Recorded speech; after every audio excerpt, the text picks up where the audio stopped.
There have been frequent threads online about where Comrade Pilo keeps everything he's pressed with backbreaking labor.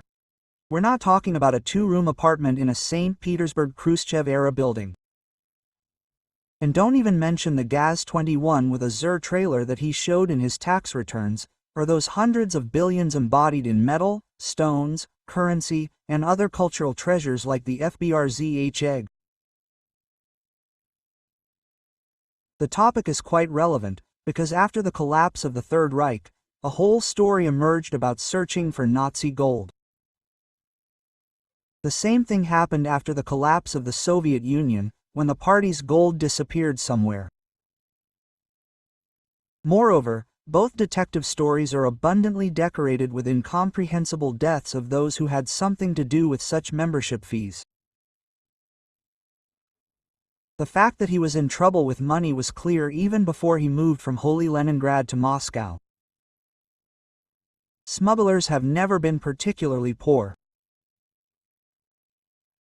And given that it sat down to receive humanitarian aid, which was not distributed for free, but sold through the Brodkov-Tambov group, then even at this stage of his government activity he was already a dollar millionaire.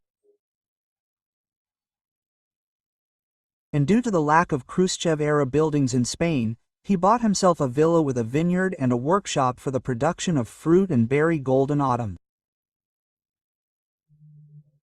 At the same time, this puny guy was known to a very narrow circle of people and could easily keep his pennies in cash in a secret place and in accounts in foreign banks. There were relatively few of them, so there were no special problems. For the first time, the Netafir had to think about where to ship all this after his stormy foreign economic activity abruptly changed his profile.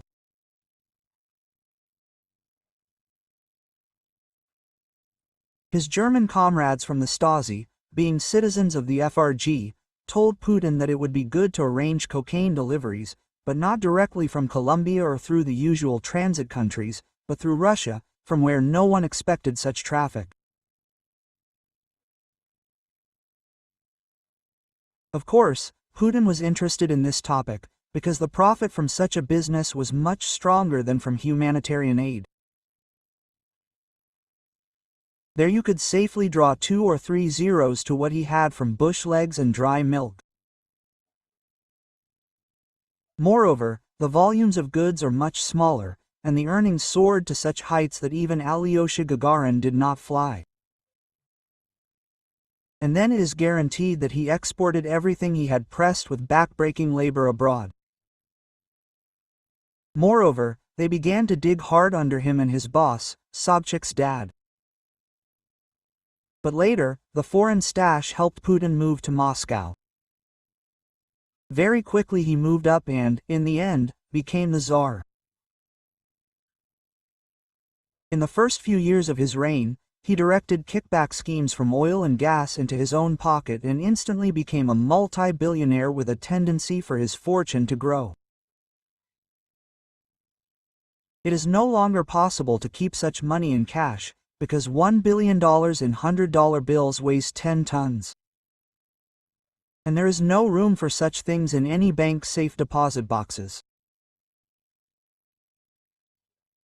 And considering that in our case we are talking about tens of billions, if the acquired money is spread across several banks or hundreds of billions, if everything is stored in one place, then we simply take and multiply 10 tons by 10 or 100 and get the problem of storing cash, which is beyond the comprehension of a mere mortal.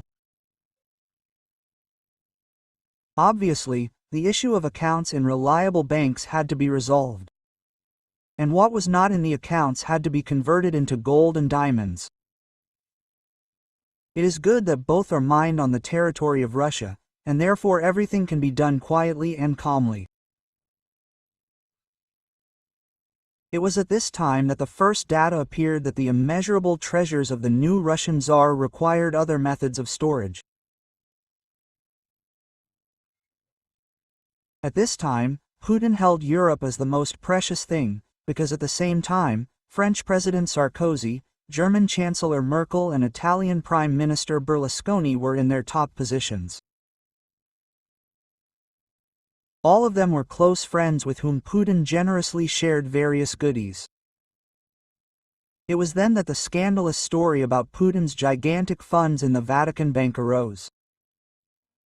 All this happened with all possible noise minimization. And how it ended there is unknown.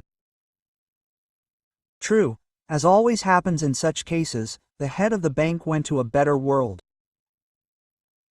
Well, only inside information came to the public, because no documents were revealed. However, according to this data, we are talking about $200 billion. And this bank worked for Putin at the instigation of Berlusconi. Then two more inside information arose, which were skillfully buried almost immediately, because even the scandalous press is afraid to dive into such an abyss. The talk was about the fact that somewhere in warm